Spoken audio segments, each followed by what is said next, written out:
Good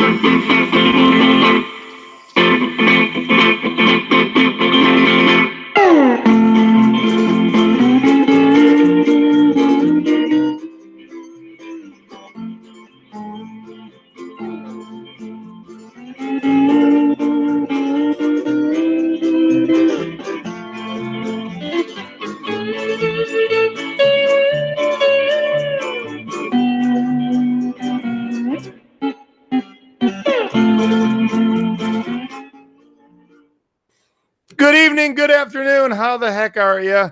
Time for another Secret Beach Surf Report webinar. I'll be your host and guide this evening. I'm the big kahuna, Jason T. Smith. Hello, everybody. Rock and roll. What is happening? Time to rock out with some rockabilly and psychobilly information. I am happy to see all of you here. Good to see you in the chat. What's going on? Are you all staying warm? Look, I'll tell you why it's snowing in the Midwest, in case you don't know. There's an actual fact at why it snows. So there's this little tiny festival in the town I grew up. It's called Chardon, Ohio, and the festival is called the Maple Festival. And it was held during spring break when I was a kid. And no matter when spring break fell, it snowed. March, April, it doesn't matter. So they pushed the Maple Festival out a couple of weeks.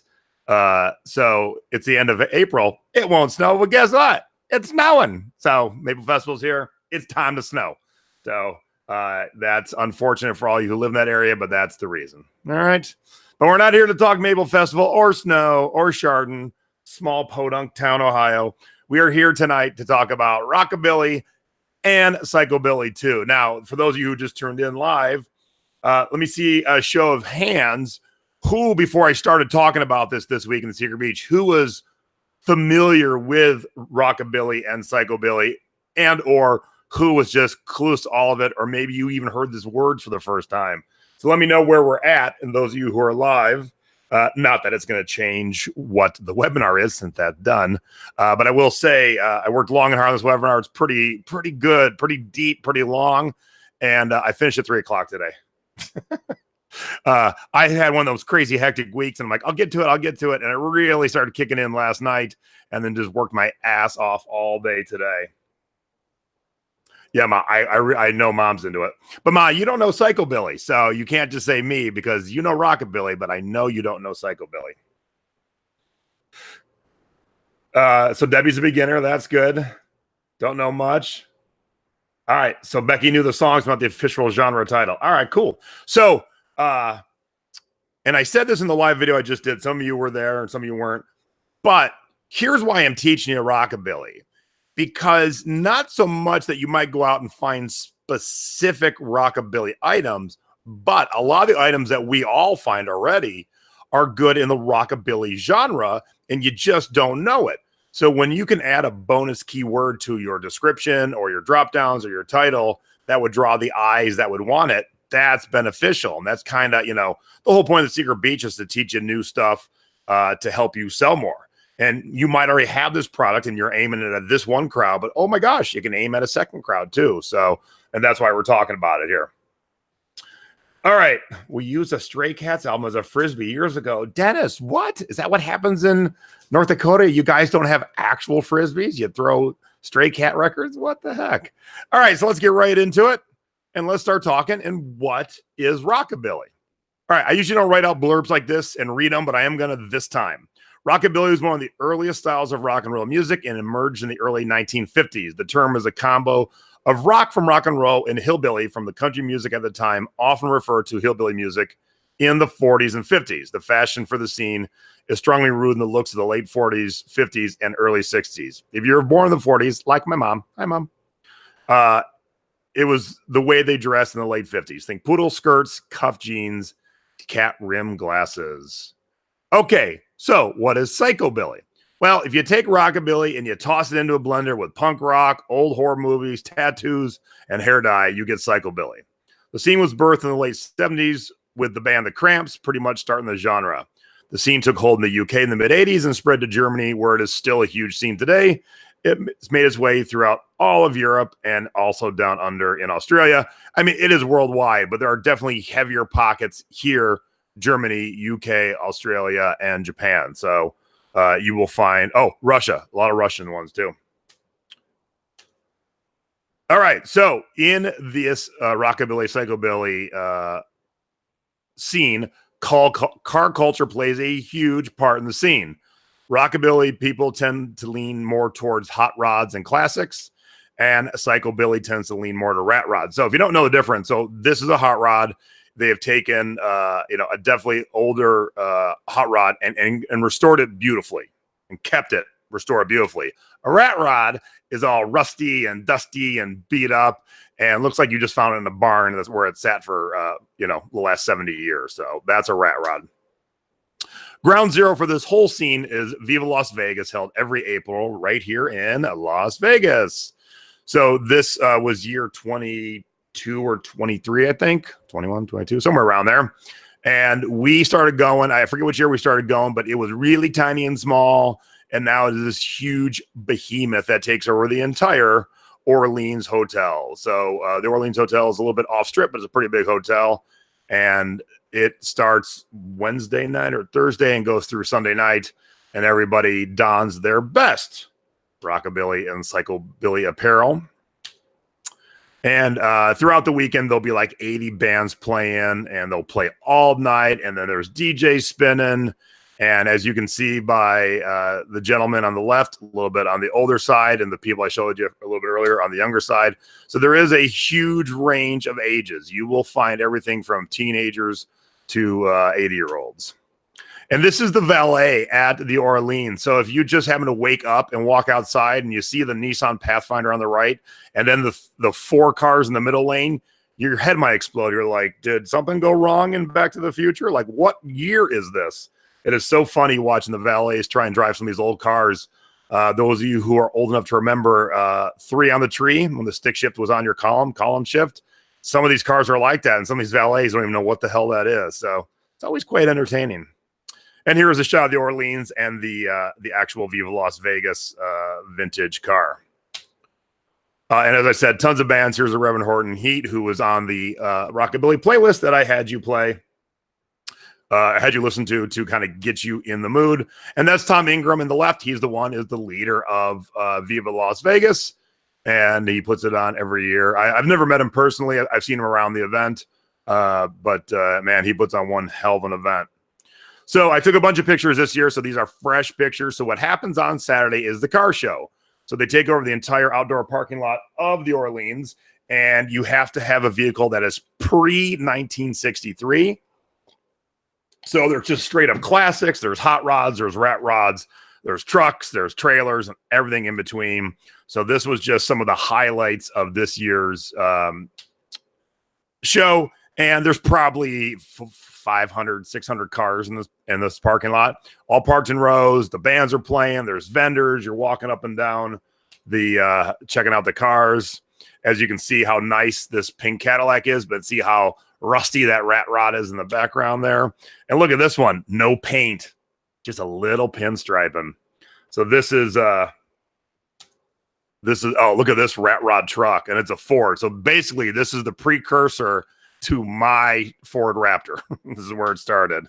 And I hope you can tell on whatever monitor you're watching on, the sparkle in this paint job. It's insane. And look how cool this is with the surfboards on top. Oh man, this is just amazing. And this one is there every year. The paint job on this is awesome. Now, if you notice, it's not always just the way they originally came off the factory.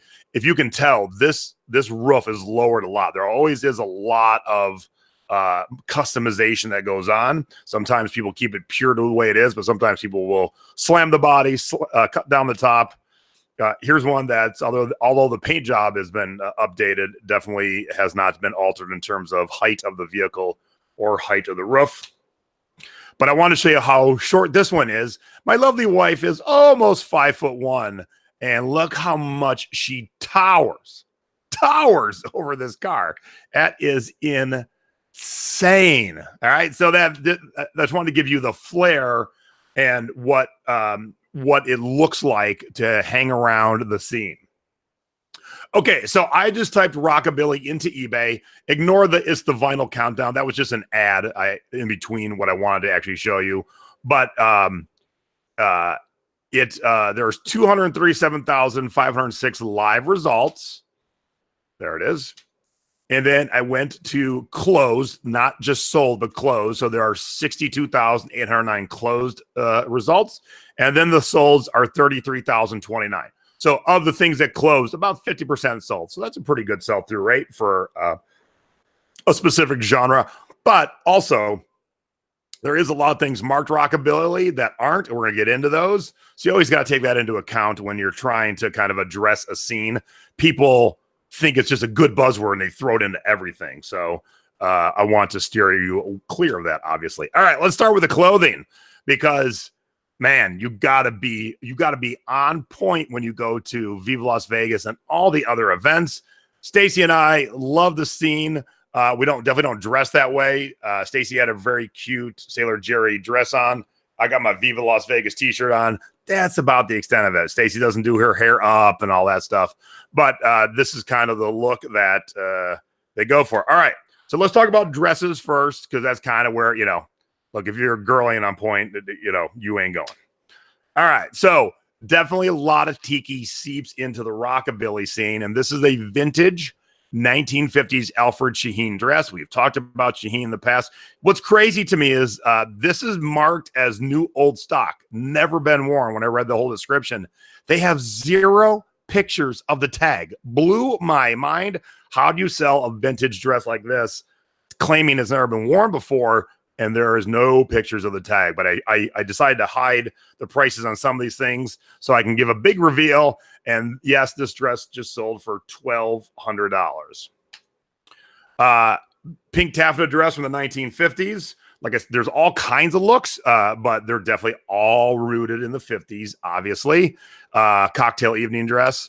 So this one sold for $258. And here's an Alfred Shaheen laid so nicely on someone's tile floor. Ugh. And then if you see down the corner there, they do show a picture of the tag with their fingers holding it. There are so many examples I'm giving you today of what not to do in terms of listing and pictures. It's just horrific. But this little sexy wrap Shaheen like tight wiggle dress, $258. This one, have you ever seen culottes this big? And some of these pictures might look a little fuzzy to you. I tell you, I am shocked at the number of people who sell expensive clothing items that take crappy photos. It's kind of mind-numbing. But this is a culottes with a little doggy on it, and this sold for $219. So you would definitely be the belle of the ball, because this is not common. Although they go for a lot of money, the Shaheens can be found pretty easily. I don't run across culottes like this. This is crazy. Now, to show you a little bit more modern, this is a modern dress, and it's just polka dots. Polka dots play a big role in the whole scene, and so you could get a sexy, nice, form-fitting dress, modern dress, without having to go for the vintage, because I'm guessing modern's going to be a little more comfortable, but this would fit perfectly. Once you accessorize your hair and your jewelry and your shoes, boom, this is perfect. And then when we get into Psychobilly, I know this isn't the clearest picture. I'll give you a little bit more here. This is pictures pulled right from old horror comics, horror pulp books, and that's what this dress is made from. So this is kind of leaning more towards the Psychobilly end. And this cute pinup number here, another modern thing, definitely looks old, $85. And then I definitely wanted to share with you the Rockabilly side of it. So Creepsville 666 is one of the good brands to keep your eyes peeled for. Good brands in terms of modern stuff. So it's this dress with a spider web. Like I said, horror plays a big role in Psychobilly. So you're going to see a lot of spider webs. You're going to see a lot of skulls, some devil stuff, all that stuff. So here's one that's such an awesome Halloween dress there at the bottom half. That is bitchin'. That's by Sourpuss. Sourpuss is another great brand to keep your eyes peeled for the scene. And here's like the Creepsville 666 like signature dress. So you got your skeleton on the front and then the logo on the back. And as I said, you throw in a little hairdryer, a little punk rock, a little horror movies, throw in a blender with Rockabilly, and as you can see, this is what spits out. This is a great dress. The purple with the bats flying, fishnets, some sexy shoes, couple accessories. Boom, you got this great Psychobilly look. Sourpuss again. Now, this one's by Sourpuss. Now, this first photo is tough to tell, but it's little tiny black dots. And you might think, Jay, why are you sharing this dress with me? It looks kind of boring. Bam, check out the back of that. again, it goes back to the car culture is really a heavy component of this scene. So that's a cool dress. I like that dress a lot. All right, if you're not rocking a dress, you're probably rocking a skirt. And, you know, what's more ubiquitous to the 50s than the poodle skirt? This one's sold for, and this is a modern poodle skirt. This isn't a vintage one. Sold for $51. As you can see, they used a lot of slashes in their title, quotes in their title, dashes in their title. And if you've learned anything by now from me, I hope one of the things you learn is do not use punctuation that is not needed in your title. Whoops, because it screws up the search. So when Google goes out and searches something, quotes and slashes and parentheses tells the search to pause or to stop looking. So you don't need, you know, poodle does not need to be in quotes. It is a poodle skirt. They don't know how to use quotes, apparently. So just don't use all that junk. All right, so here's a vintage 50s poodle skirt. And I wanted to share with you the price. So that sold for a nice $125. Now, when you do these big round skirts, this is the way to take a picture. So you got your picture on your mannequin, and then you lay it flat on the ground. Now, this is the time we're going to have to use the ground because I don't know where else you can lay this out flat. Okay. So almost every single person who sells the big round skirts like this does this. So if you don't, you're just not paying attention to what others are doing. So definitely make sure to take this shot when you do these type of skirts. Here is, again, Tiki works its way in quite well into Rockabilly. So here's a full bar cloth skirt, $75. And they went outside to their lawn and took that picture. Again, like I said, not much else you can do besides do it on the ground. So it's pretty big. This is another 1950s bar cloth one. They did not do the circle on the ground, but it sold for $89. Okay, then the pencil skirt is the other main skirt, like two main skirts. So the pencil skirt's really tight, you know, shows off your hips and your tuchus really well. And although lobsters aren't normally thought of as Rockabilly, man, you pair it with this top, you got the hair and the tattoos, boom, that looks awesome. Oh, Mom said they missed tappet print in their title. Yeah, absolutely. Animal prints work heavily. The leopards definitely works well into all the whole Rockabilly scene. And nautical for sure, too, in the psychobilly scene with, like, you know, sea monsters like the Kraken and stuff. So here's a great black skirt with just the white octopus tentacles coming up, made by Sourpuss. Again, we're back to Sourpuss. That was a great brand to keep your eyes out for. All right, got to have your purses, ladies. Got to look good. Got to keep you know, your makeup and your compacts in your purses. Like I said, nautical works into a little bit. Here's just, you know, funky purse with a little bit of nautical accents with the two anchors, made by Lux DeVille.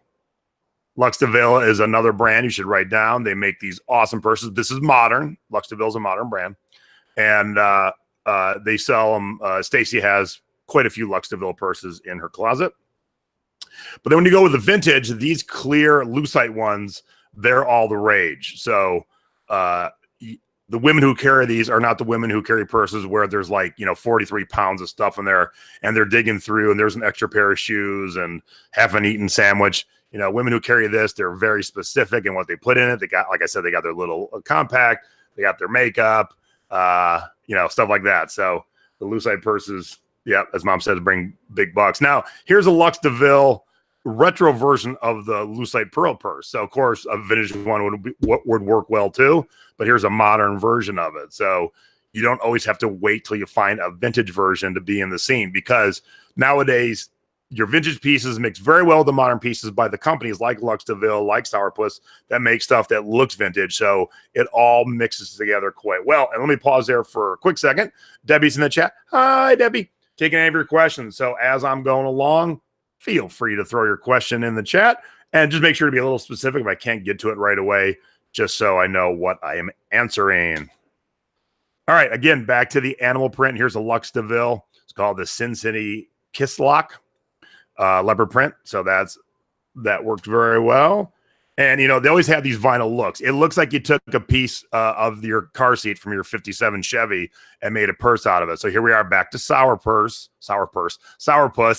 And they make a lot of cool purses. So, Vera, I kind of addressed that earlier. She said, does anyone think that some of the pictures are blurry? Some of these eBay sellers are horrible.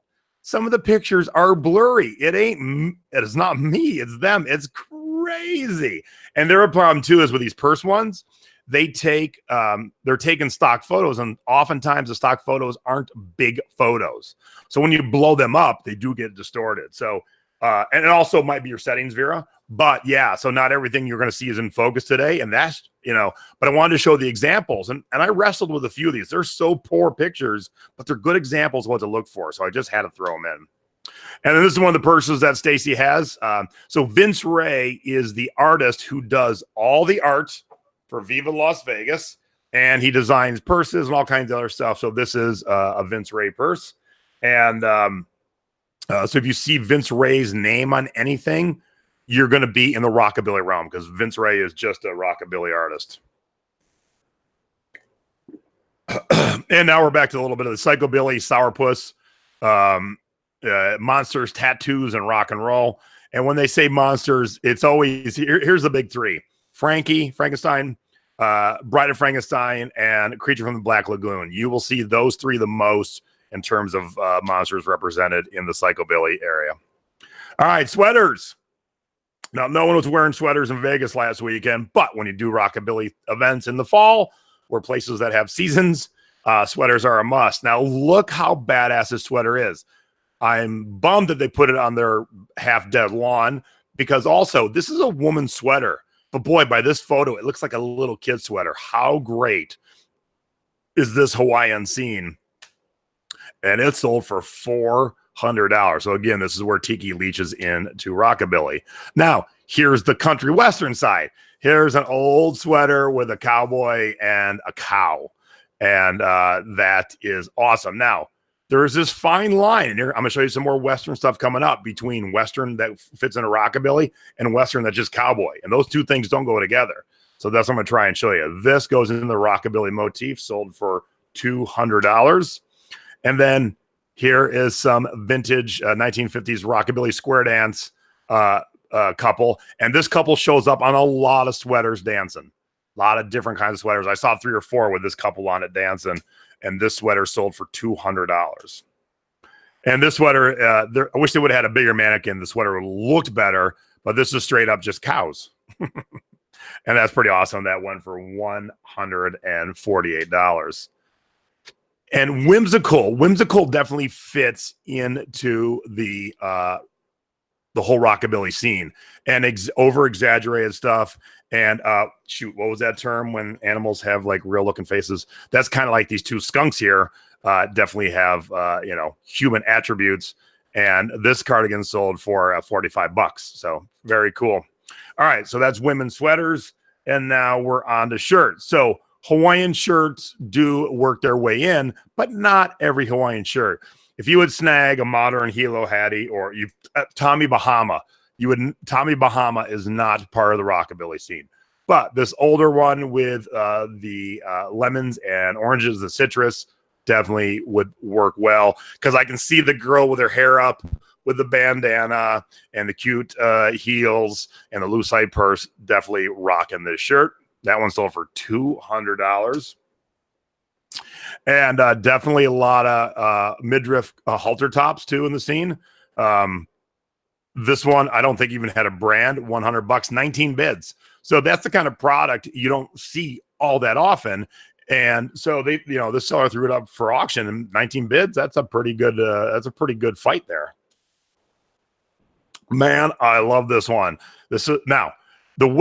All Western shirts that fit in the rockabilly theme, every one of those will fit in the country Western theme, but not every country Western shirt fits in a rockabilly.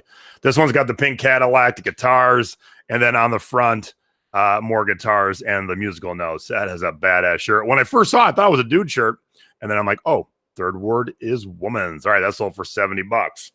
Now, when we get a little more vintage for the guys, part of the modern rockabilly era, and also obviously the 1950s, was car club jackets. There are tons. If you don't know, there are tons of car clubs still. Car clubs that live like the 1950s. So one thing I want to impress upon you is those people I showed you at Viva Las Vegas. Most of them look and live like that every single day. So they're not just showing up in Vegas and they're putting on their rockabilly dress and doing their rockabilly hairdo and putting on their rockabilly shoes and their rockabilly bracelets and their rockabilly jeans for 4 days. No.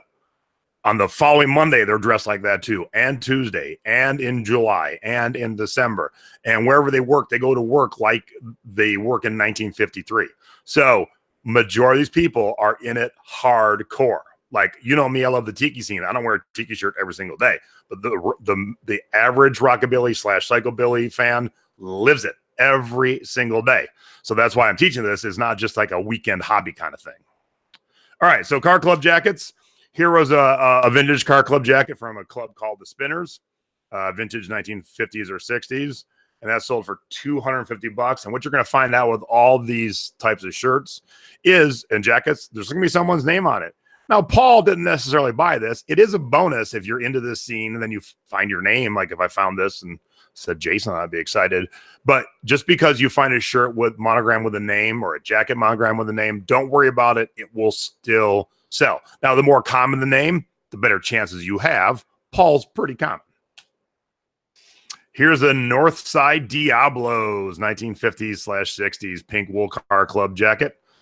Men's 42, sold for $325. And this was owned by Ned at one point. And this is a Chevy car club, a specific Chevy car club. It's a Northwest Chevy car club. And this one sold for $200. And this was Laird. Now, Laird's going to be a little tougher name. Now, it does say 1979 on the jacket, which is when you wore it, obviously. But it would still work its way in. Even though we're outside of the actual time frame normally, this would still do very well. As you can see, it sold for $200. Now, one little bonus tip is, now that you're starting to see this stuff, and vote for those you didn't know and understand it, you're not always going to find it sit on the rack at Savers. But this is when you go to secondhand stores. This is when you go to Buffalo Exchange. You'll find that stuff there. So if you start to pay attention to the prices, you're like, okay, so car club jackets are running around $200. Oh, look, this one's 40. Absolutely get it. 60. Absolutely get it. They're running about $200 a jacket. So this gives you the knowledge to walk into a secondhand store, which I love to do, even though you don't find the quarter deals like my mom finds. But the secondhand stores have curated clothing already, and they're not always priced at the highest. Sometimes they are, but not always. So that gives you a great tool to go in and comb through those. Yeah, as Ginny said, or estate sales too. Obviously, someone my mom and dad's age passes away, they might have the original stuff from when they were younger. All right, so just straight up jackets. This is two-tone. It is coral and like gray. Little flecks of like paint in there. That's definitely the look of the guys like to wear. $510. Called the Ricky jacket, named after Ricky Ricardo. And that's kind of the going there. The Ricky jacket, the car club jacket, or the Gabardine Western jacket. And this one sold for $405. Now, this is a modern leather jacket, but it definitely looks old. It definitely looks Marlon Brando, a la the Wild One. And so you can get away working modern clothes in if they look timeless. And this leather jacket definitely looks timeless. You pair this with some vintage jeans and some Converse All-Stars, and you're off and running. $280. Boy, this is spectacular. If you know who, oh man, it sucks to get old. Post Malone is. He's a current artist. He's a rapper. He's a singer. He's a rock guy. He loves to wear outfits like this. I could definitely see Post Malone wearing this. This is a men's rhinestone sequins jacket. $225. Now, here we are with the tiki blending into it. These tiki Tappa print jackets would work obviously very well in the tiki community, but also in the rockabilly community. And this one sold for $250. And we're going to talk about old beer in a second, but when you find old beer work jackets, beer delivery guys, so work jackets, work shirts, and the like, those always do quite well. So this Schlitz uniform wool jacket sold for $218. All right. So shirts, I broke it down in a little bit of subcategories for the men. There's always tiki. Now here's a 1950s Shaheen Hawaiian shirt. Now Look at their crappy title. Okay, 50s is good. Shaheen's good. Hawaiian Rockabilly shirt's good. But put in Alfred Shaheen. Some people search for Alfred Shaheen. So if they search for Alfred Shaheen, this wouldn't come up because it doesn't say Alfred. That's Hawaiian royalty on there. Kamehameha. Those are all words that should have been this title. But no worries. It still sold for $250. They didn't even put a condition on there. So crazy. Here's a modern brand called Steady Clothing. So always, and I find this thrifting all the time. Steady Clothing is one of the main brands right now that makes shirts, I think for both sex, or makes clothing for both sexes, but it's a lot more men's and women's. And they have these great shirts with the one different colored panel and the embroidered hula girl drinking a zombie out of a tiki mug. And it goes from small to 4X. So you tend to find them because they outfit everyone. All right. So keep your eyes open for Steady Clothing. And then Primo is one of the beers that are socially acceptable in the Rockabilly community. Like you would never in the Rockabilly world at an event go, can I have a Bud Light Orange, please? Yeah, that just doesn't happen. But Primo Hawaiian beer definitely happens. And this is one of them shitty pictures, so I try to do it closer up. This sold for $156, and there's a little better picture than that of the original photo. All right, Atomic. Y'all know what Atomic is. You know, it's the Starburst, the Boomerang. This is a badass long sleeve double chest pocket. You don't see that too often. Atomic pattern rayon shirt, and sold for $300. Now they did say Hawaiian shirt in the title. I wouldn't have even used that word because it's definitely not a Hawaiian shirt. But Rockabilly is excellent. 1950s is excellent. Vintage is excellent, obviously. Now, here's a modern brand that we have talked about a lot throughout the years, and I haven't talked about them lately, but Nat Nast. If you don't know Nat Nast and you did watch Two and a Half Men when Charlie Sheen was on, he wore Nat Nast shirts pretty exclusively till he had his own line. And so here's the whole Boomerang Atomic print. This is a very modern shirt, but it sold for $150. And I love this pink one with the Atomic components to it, and that one sold for $100. So if anyone sees this in XXX, I'll be happy to buy it off you. All right, then there's a whole shirt of contrasting accent colors. I didn't know how else to describe it, but here's like this black shirt with a thin stripe of red, gray, and white. 50s or 60s era rayon, sold for $245. Notice how they lovingly spammed with Elvis in the title. And this, they put Atomic in there to get eyes on it. There ain't nothing atomic about this. I get very annoyed when people use words that are so far off that my eyes shouldn't be on it that I don't want to buy it. Here's a great 1950 shirt. It's mainly mint green, which was a huge color in the 50s, with the dark blue accents, the navy blue accents. Sold for $200. And then what we call a panel shirt, just cream and red, long sleeve. $360. So you probably, if you saw this shirt, I'm guessing most you'd probably snag it. You know, you're gonna see, you're gonna be able to tell it's a vintage tag on it, vintage made.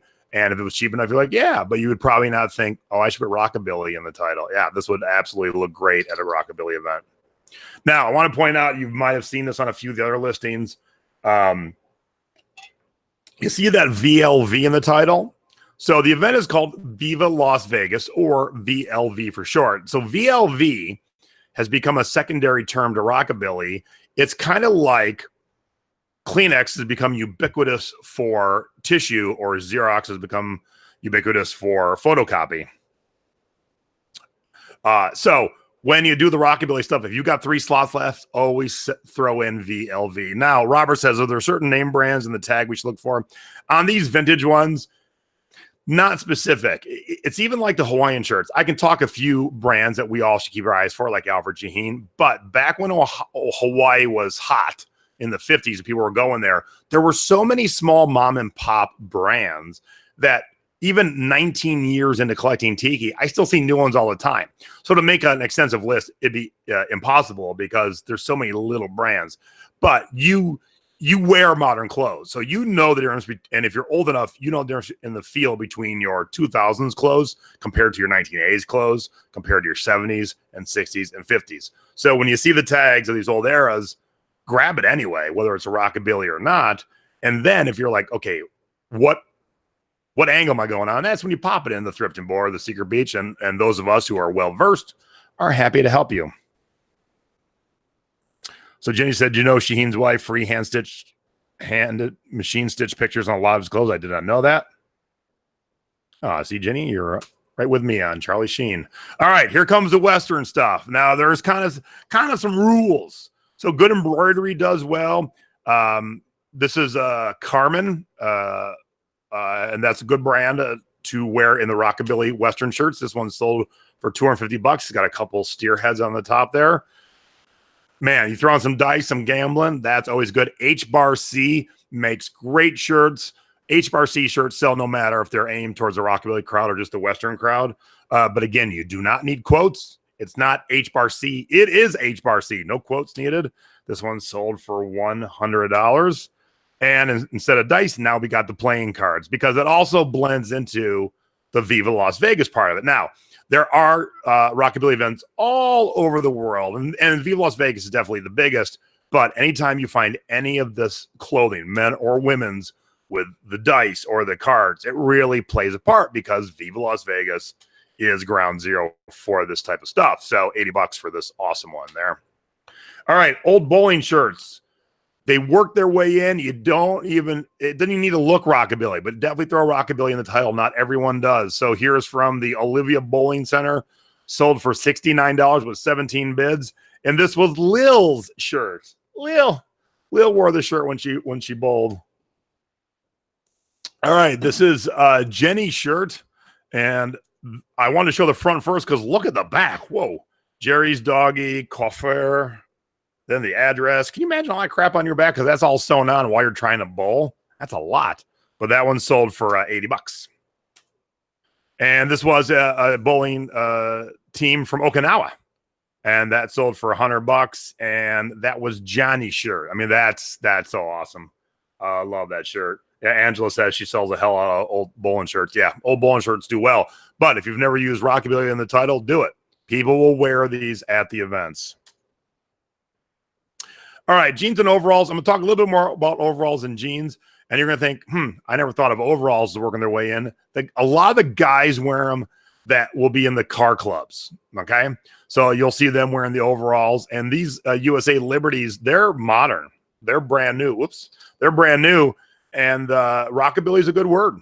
Hot rod's a great word. Dungarees is a great word. $64. So I wouldn't say all overalls. Like I got some Sean John overalls. I would definitely never put Rockabilly because they're definitely more urban.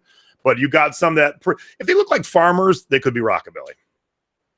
And then these are DC overalls. These are 1960s. These are vintage. And so those always work. Anything vintage in denim works, $78. And then there's some girls overalls. You don't see it as much, but definitely when you do, it's pretty awesome, especially if you find vintage stuff. And as you can see how they cuff up the jeans at the bottom. And when I was thinking about the jeans themselves, there really is no other than Levi's. Really. I mean, there are other brands, but when you're selling vintage Levi's, you really don't have to put Rockabilly in. Vintage Biggie Levi's would sell themselves anyway. So that's the one of all this clothing. That's the one piece that you don't really need Rockabilly in the title. Just what it is works just fine. My mom said my dad still has his Fina Farms bowling shirt. Fina Farms was my grandparents' egg business. They had 10,000 head of chicken and they sold eggs door to door. All right. So when it comes to eye and sunglasses, it's pretty much the cat eye stuff, where the sides go out to a point a little bit. This one's not as pointy. These are actual glasses sold for $125.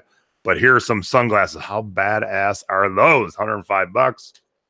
And here's some more glasses. When we go to these events, there'll be booths that just have racks and racks of old glasses. You buy them, and then you take them and get your modern prescription in them, and boom, you're off and running. And then the Tre Noir sunglasses are kind of like the modern. Everybody's got to have them, especially the guys when they want sunglasses to fit in the scene. Oh, thanks, Angela. Now, you're not going to make a lot of money on the parasols, but the parasols are definitely a big component when the events happen outdoors, like the car show at Viva Las Vegas. You will see so many parasols walking around. So if you happen to see a parasol that's got some, tiki imagery, tattoo imagery, Rockabilly imagery on it, and it's cheap, pick it up. You can get $30 for it. We have about 2 or 3 laying around our house. I kind of figure out a better way to display them because I can't figure it out. So It's one of those things of, it's on the to-do list from long ago. All right, what woman would be complete without some jewelry accents? And there's nothing more important than cherries. So here's a vintage plastic cherries necklace.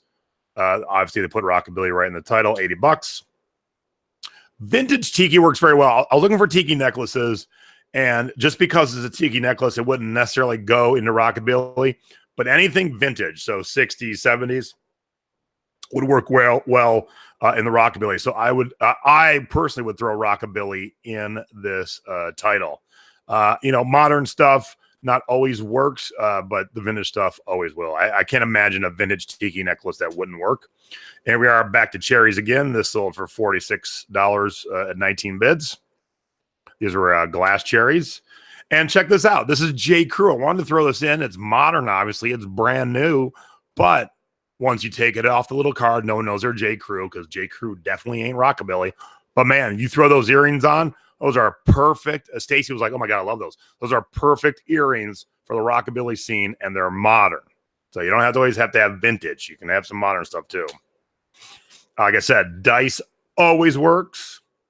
And these were some bamboo earrings from I found on Etsy. Now, as you can see, $867, they're not expensive. But what I wanted to show you here is, because it's Etsy, they painted a whole scene with this model. Look at her glasses, her hair color, the bandana to hold the hair up. Boom. She's got the bright red lipstick. She's got the whole Rockabilly look, just to sell $8.67 bamboo earrings. But bamboo earrings work. Again, tiki creeping its way in. I showed Stacy these. She's like, oh my God, those are awesome. So tiki cocktail earrings would always work in the Rockabilly scene. And now we're on to bracelets. Part of the Rockabilly scene is based around pinups and burlesque. And so at these events, there'll be modern burlesque dancers, old burlesque dancers, pinup models, old pinup models. And then, of course, there is no one better than Betty Page. So this bracelet with the sparrows and the cherries and the skull and the pictures of Betty, that's a perfect bracelet to wear at an event. Back to our gamble again. Here's a great dice bracelet that would work. And Carmen Miranda fruit bracelet. That is a great bracelet. So that would work very well. You'll see Carmen Miranda again coming up soon. And just a real simple bamboo bracelet that would work when you're doing tiki, highlights. You got that little tiki purse that I showed you earlier by Vince Ray, and you got your bamboo earrings and your bamboo necklace bracelet. All right, now it's time for shoes, because you got to rock the shoes. Men's pretty much are Converse All-Stars, which I don't really need to show you because we all know what Converse All-Stars are. But this style of shoe is called the Creeper. It was probably made most famous by Brian Setzer, as worn Creepers his whole life. And they're made by a couple different companies. Creeper is the actual kind of style. And here's another one. Kind of got that thick sole. That's what kind of makes it a Creeper. So when you see that ridged, thick sole, you know you're into something on the Rockabilly scale. And then this is one, that rare pair of shoes that could hit a lot of different scenes. I could definitely see it in Rockabilly. I could definitely see it being worn by a bass player in a psychobilly band. Could definitely do well in punk, and could probably do well in goth too. So although they put words that don't always go together, this is that rare item that could cross all genres. Now, when it comes to girls, like I said, polka dots always work. You got a nice polka dot heel, you throw a bow on it, that's the kind of shoes you'd be looking for. Now, these are $13 shoes. I didn't show you these shoes because they're sold for a big dollar amount, but I wanted to show you shoes that work their way into the scene. So when you see these shoes, you're thinking, Jay said to use Rockabilly. That'll help sell my item. Here we are, polka dots again. Again, not expensive pair of shoes, but definitely perfect shoes for Rockabilly. And boom, look at these Carmen Miranda shoes. How awesome are these? I almost wish I was a woman just so I could wear these shoes. Sold for $85, and this is definitely way towards more of the psychobilly side. Skull with a bow, boom, there you go. Great shoes. And then there's all these great high heel tiki carved wooden shoes. Lucky Lou is one of the main brands, and I don't know if Stacy ever kept any, but we have found a few pairs over the years and flipped them all. And I had to save these shoes for the last. How cute are these? Holy cow! I wish I could find shoes like these too. That's amazing pair of shoes right there. Besides cherries, strawberries have a strong play in the rockabilly scene. Okay, now for the fun part. Not rockabilly. I can't stand when people use words that shouldn't be in their listings. And these are things that were labeled rockabilly on eBay that are not rockabilly. This is the dude sweater. This is not rockabilly at all. If you don't know who the dude is, it's from the movie The Big Lebowski. The Big Lebowski is the dude. This is the sweater he wore. It is a great sweater to find and flip. This one sold for $201. But this ain't rockabilly. Not one bit. Okay, I saw a lot of fringe Western stuff labeled rockabilly. I said to my wife, we've been to Viva Las Vegas like 15 years. Have you seen fringe anything ever? And she was like, nope, and neither have I. So pretty much if it's got fringe, it ain't rockabilly. Okay, I don't know what's going on here. I don't know what this product is. Skirt pants, I have no clue. But I'll tell you what they're not. They're not rockabilly. That's for damn sure.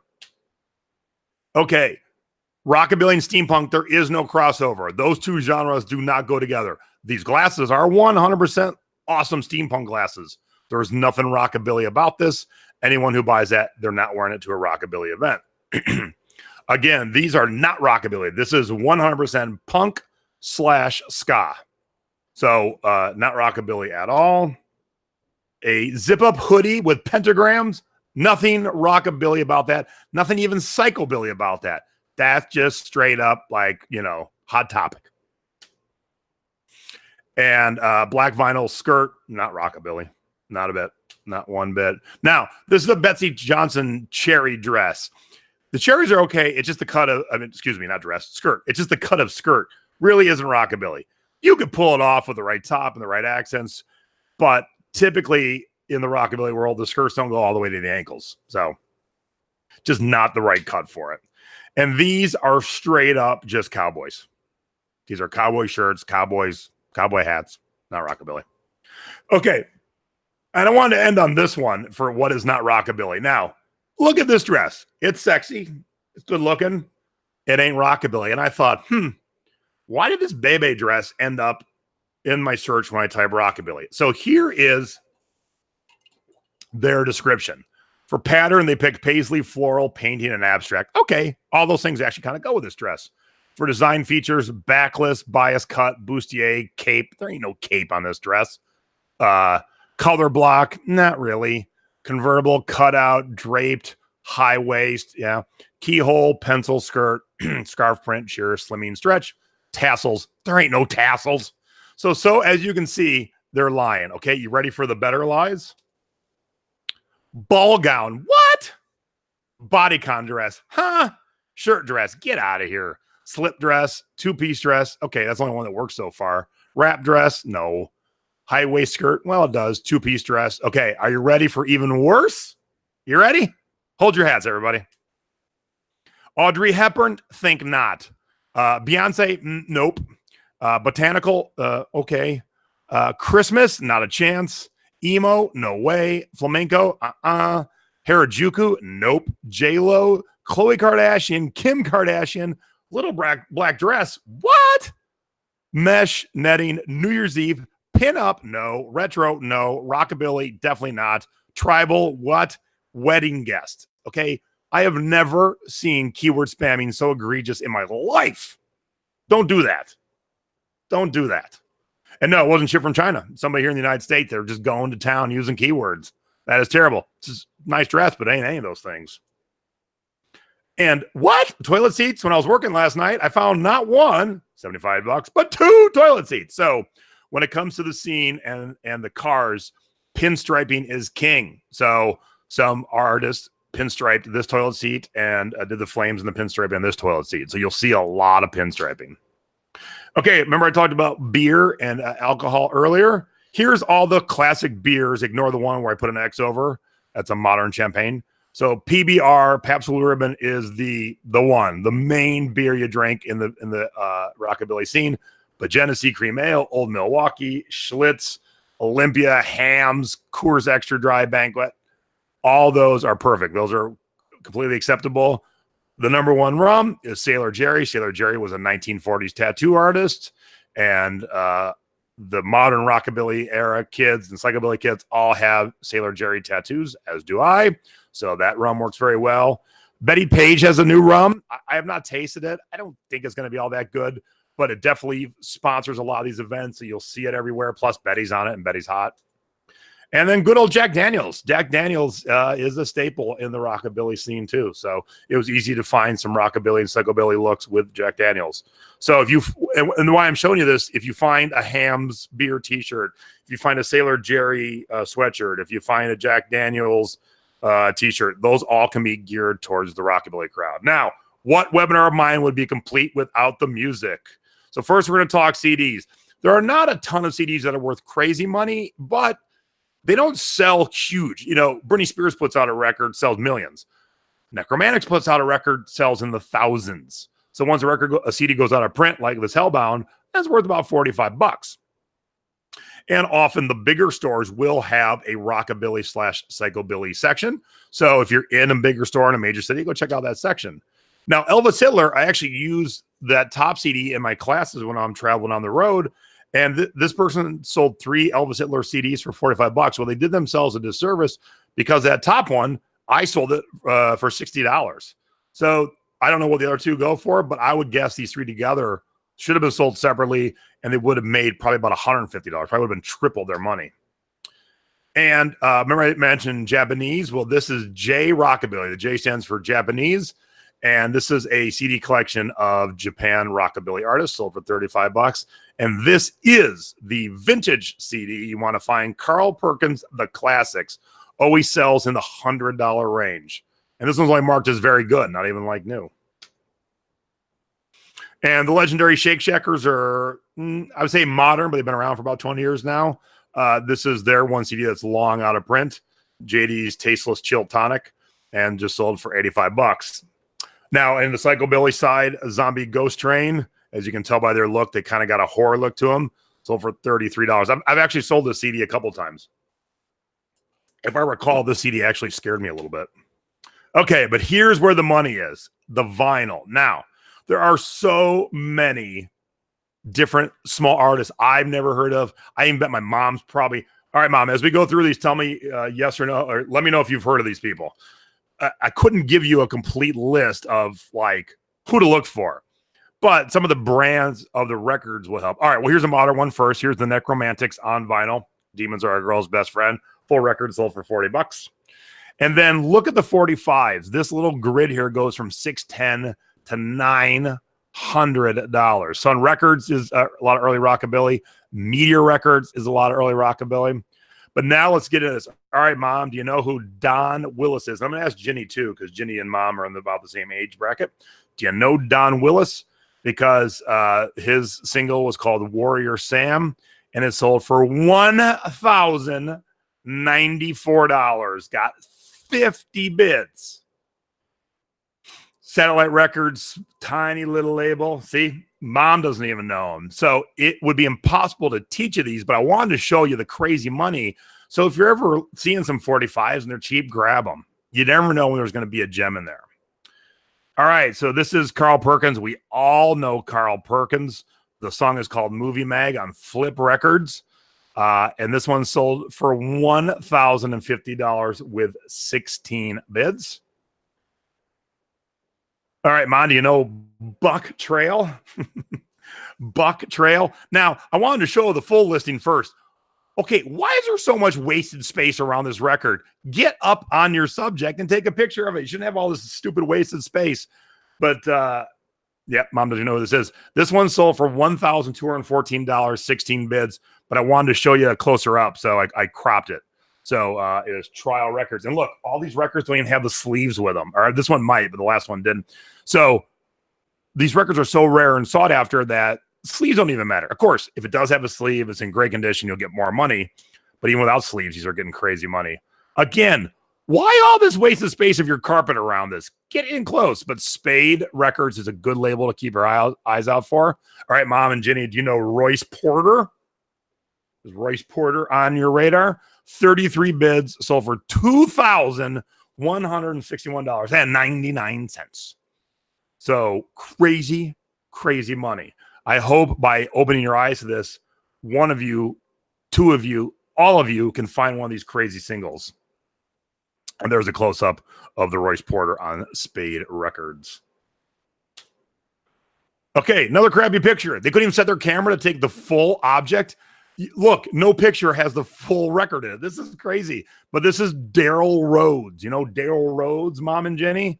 This one had 21 bids. This is Texas Rockabilly. Sold for $2,247. Woo! All right, Mom didn't know that one either. Were these all from Nashville? I don't think they were all from Nashville. But I don't know all these artists. Look, you guys don't know them. I don't know them either, but I was looking at them. So Quincy Records, Billy Adams. Do you know Billy Adams, Mom and Jenny? This one had 30 bids, $2,417. And again, look, your phone can take square pictures. All these people who take up and down rectangular pictures, set your phone to square. See those white bars on either side of this? That's wasted space. Fill it up. All right, so that's the end of the records. But if you want to know more about the scene and you want to see, open it up for me. If you want to see movies that will give you more, you saw a lot tonight in the webinar. But if you want to sit down and watch a movie and just totally immerse yourself in the scene, there's some old ones, and they're not necessarily Rockabilly movies, but the outfits and stuff are definitely. So Marlon Brando is the wild one. For sure. James Dean, Rebel Without a Cause. Thank you, my dear. American Graffiti. Well, of course. The Outsiders. Now, if you've never seen The Outsiders, you should. It's a great movie. But look at the star power of this movie. From left to right, that is Tom Cruise, Rob Lowe, C. Thomas Hall, Matt Dillon, Ralph Macchio, Emilio Estevez, and my man, Patrick Swayze. That was a crazy, awesome movie. And then you got these specific old school movies that are all geared towards kind of the Rockabilly scene. Drag Strip Riot, Hot Rod Gang, Rock Pretty Baby. All these will show you all the looks that people try to emulate. The Wanderers. And then the movie, if you want to totally see a tribute to the entire Rockabilly scene, you must see the John Waters film Cry Baby. That is Johnny Depp. So the lower picture is Ricky Lake, Johnny Depp, and Tracy Lords. So Crybaby is an amazing movie. I love that movie, but it is 100% a love. It's a love story, a tribute to everything Rockabilly. John Waters obviously loves the Rockabilly scene. All right, so I did not practice it, and I came in at 5:59. What? I think, wait, I got one more picture. A true classic. So look at this picture, everybody who's watching, because I'm about to blow your minds. The person on the left, not looking that hot, is my mom, and the person on the right is my dad. I will quote my mother when she sent this picture over today. I look like shit. But yeah, I wanted to end with that. I'm like, oh, hey, Mom, Dad, you got any pictures of you guys kind of, in the 50s gear? So as you can see, my dad's pant legs are rolled up or pegged up there, and had to end with that. We're doing a 1950s webinar. You got to end with my mom and dad for sure. All right, and that's it. Hour on the dot. How is that for crazy? Amazing. I mean, I finished this at 3 o'clock. I finished it Lucky Strikes are rolled up in his sleeve. I finished it at 3. I didn't have time to practice, so I just winged it. Boom, boom, boom, boom. So thank you, everyone, for tuning in. I hope you enjoyed a trip down Rockabilly and Psychobilly Lane. If you're totally new to it, you're still going to be like, is this or is this not? I'm happy to help. There's tons of us who know it that are happy to help in both the thrifting board and the Secret Beach. So if you find something, in that vein that you've just seen tonight, feel free to pop in and go, hey, is this Rockabilly? Is Rockabilly a good keyword? Because I'm always, like with Tiki stuff, I'm more than happy to say real quick yes or no. Because I know. It's one of those things where when I see it, I know it. And there are others too. So thank you all so much for tuning in. And real quick, before I jump off and play HQ, I got 2 shows tomorrow. So Mom and I are doing a show, 6 p.m. East Coast, 3 p.m. West Coast. It's garage sale season. And so the top 10 tips to get the most out of going to garage sales. Then at 8 o'clock East Coast, Craig Dawson and I are back talking about Max Sold. Craig's going to answer any questions you have about doing a Max Sold auction. And then the guest typhoon webinar for the month is Debbie. Hi, Debbie. She's going to do book bolos with a heavy emphasis on children's books on Wednesday. And I'll get that post up with a link tonight. Or Tuesday. Do I have my days off? Hold on. I don't want to give bad information. Oh, sorry, it's Tuesday. Wednesday's already May. Tuesday. All right. So tune in for the guest webinar of the month. Thank you, everybody. Have a great weekend. For those of you in the Midwest, I'm sorry the Maple Festival is going on. Stay warm. And for those of us out here, we're going to go put on sleeveless shirts and sit outside and watch a tiki band tonight. All right. Bye, everybody. Aloha.